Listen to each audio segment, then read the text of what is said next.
Welcome to Popternative, where we dive into topical discussions from the worlds of pop culture, social media, and sports. Here is your host, Peter Remoliotis, aka PD Beats. PD Beats here from Popternative, speaking to Bernardo Badillo about Emily the Criminal, which recently made a wide release. It was originally at Sundance, and more people can see it now via roadside attractions and vertical entertainment. Welcome to the show, man. Thank you so much for being here. Well, thank you for having me. I'm so excited, and I can't wait to talk to you about the movie and on the upcoming projects. It's pretty crazy because, it plays at Sundance. People love it. People are talking about it. And then you play the waiting game a little bit, and now more people are seeing it because as of the 12th, it made a wider release. What's it like kind of knowing that, you're going to a film festival that eventually there will be a wider release for a film like this? I mean, it's literally what you hope for, what you pray for. Because exactly. When I originally did the movie, they didn't even have distribution. Yes. We didn't even know how people were going to get to see it or whatever. So when we went to Sundance, we were supposed to go in person and do the screenings there. And unfortunately that got canceled, but we had the virtual premiere and, the reception was great. And right away they purchased it. And I honestly didn't even know it was going to come out until about 2 months before, I think around there, when, that's when I found out what day it was going to come out. And I was just like in hog heaven because you just never know who's going to get to see it, what platform, how, yeah, exactly. How are you going to have people showcase and see your work when you have no clue how it's going to get out there into the masses and how it's going to be received, It's so true because let's be honest, there's a misconception that actors know what's going on. You know what I mean? We're the last to know. Which is crazy. Okay, one of my favorite things about this film, Bernardo, is there's a lot of content out there right now, tons, you know what I mean? And there's a lot of stuff after a late night at work, right? You just put something on in the background with a slice of pizza, you just watch, okay? This movie is not that movie. You gotta pay attention. I mean, I've seen it a couple of times, and every time I'm like, I'm stressed watching it because it is stressful. Do you notice that immediately when you're kind of reading the script? That it's stressful? Yeah. I mean, it really, when I read the script, it just moved really fast, and I was shocked by things that happened and what didn't happen, what you expected. It doesn't go the way that you expect it to go. So it was just one of those where as soon as I read it, I said, "Oh, this is going to be something." But you gotta put the phone away when you're watching Emily the Criminal. You gotta be in. Yeah. No, it's scary in a way. You're like, because you feel like you're there with her, especially because the way that the camera is moving, you feel like you're Emily in that instance. So you're like, what's going to happen? Am I going to get killed? Am I, somebody going to shoot me up in this scenario? So is it refreshing? Because you've worked on a lot of amazing projects. You have worked on some projects where they're the perfect project just to kind of lay back, relax, and just put on in the background as well, right? Is it refreshing to have been able to work on both sides of the spectrum a little bit? The kind of more complex characters and then, just kind of the typical kind of drama or family sitcom. Is that refreshing for you a little bit? Yeah, I mean, I like to change it up, switch it up. As an actor, that's what you dream for, to get the different types of roles that you didn't even think you would be able to play, or, just comedy, drama, so, and TV, film, which is different when you're filming it. So I've been fortunate enough to have had a wide variety of experiences. But yeah, I mean, that's what you hope for. You want to switch it up and not be repeating yourself constantly. Or if you're playing similar roles, you want to find the angle of how is this different? How is this project different? And to be honest with you, I'm just so proud to be in this particular film because I think it's a film that people are going to be talking about even once I'm gone. Part of my legacy. They're talking. Yeah, absolutely. That I just read something about that too, where it's one of those people are going to keep talking about it because I really enjoyed it. I don't want to give up too much. It's tough to do these interviews. I feel like it's one of those films. Watch the trailer, then watch it because you want to go. It's a good one to go in fresh. Do you agree with me on that? Yeah. Oh, yeah. I like to give a little synopsis of what happened in the beginning, but I don't like to talk about how it progresses. Okay, so do this right now. For our viewers that have not watched it yet, give us a little bit of both. Give us a little bit of a little bit synopsis and then tell us a little bit about your character specifically. Okay, yeah. But then that's So- it. Nothing else. Okay, yeah. I'm not gonna, no spoilers here. No, I promise. So the movie is called Emily the Criminal. Aubrey plays Emily, and she's saddled with about $60,000 in debt and is struggling to make ends meet.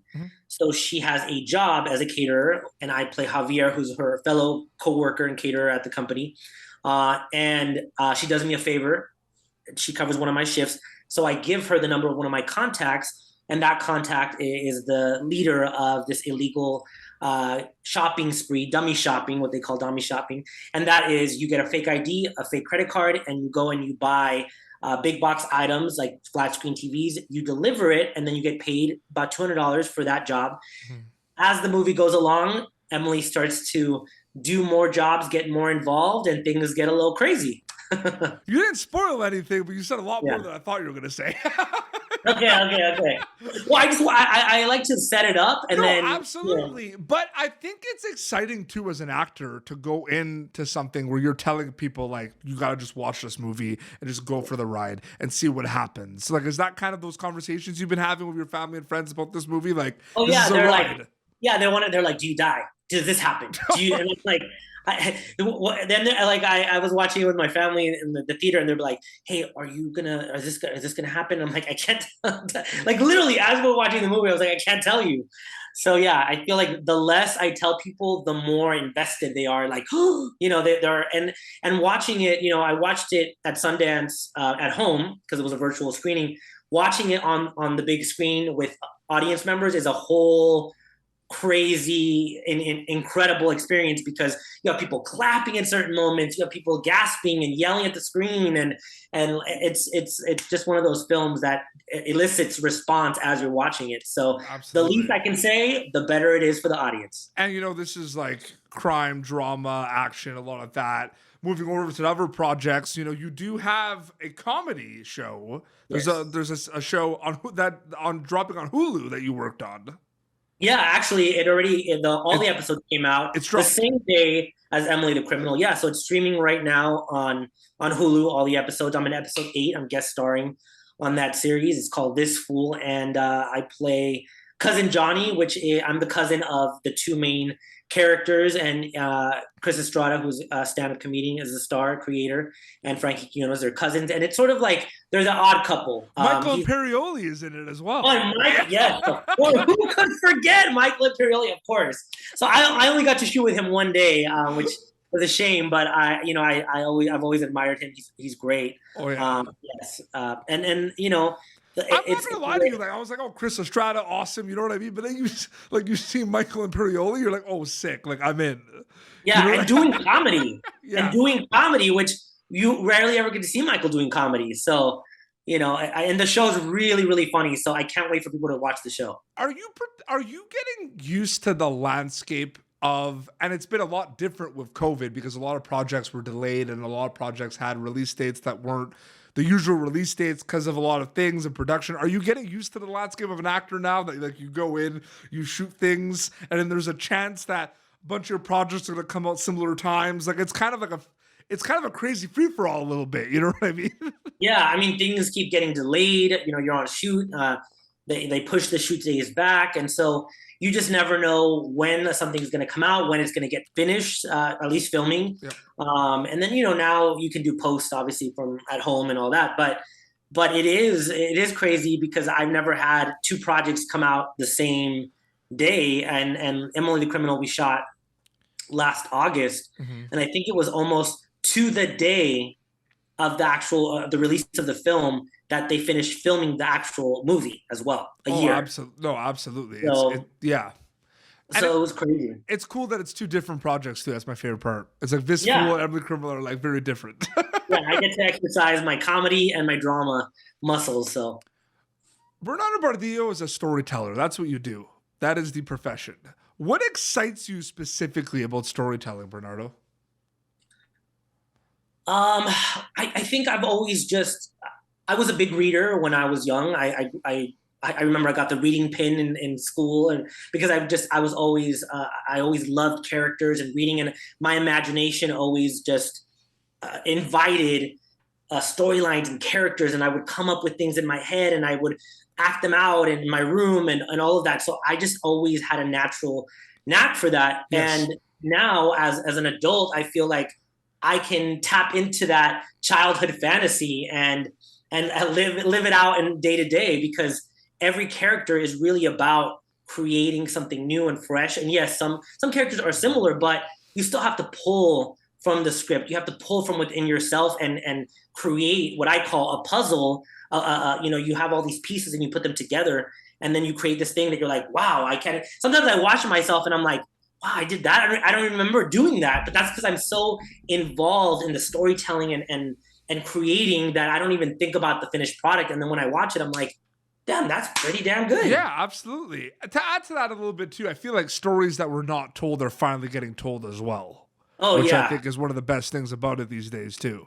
Yeah, and especially, for a person of color, I had a friend that just commented, they were surprised at how many, in Emily the Criminal, how many people of color there are, and from different races, not ethnicities, and Lebanese, and half Puerto Rican. Oh, the Mexican, representation, absolutely, with the film. and our Riff is African American. So there are so many people of color in this project specifically, and then in this Fool, it's 90% Latino. The whole cast and the main family is Latino. So, and that's the focus. So I'm so happy and so proud that things are finally changing, and that you're seeing Latinos not just play stereotypical roles, because we're still playing some of those, but we're also expanding what it is to be Latino and what people are seeing us as, and actually getting called in also to audition for, lawyers, doctors, astronauts, whatever, which wasn't happening even 5 years ago. Absolutely. No, very well said. Absolutely.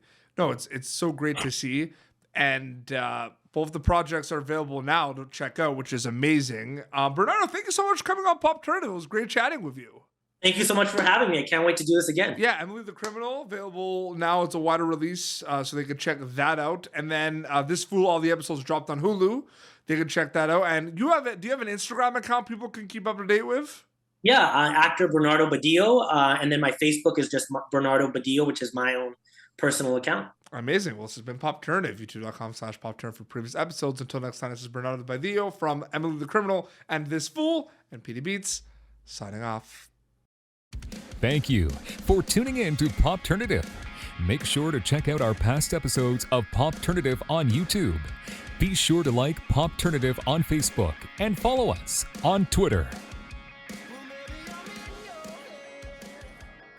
This has been an Autograph Communications production.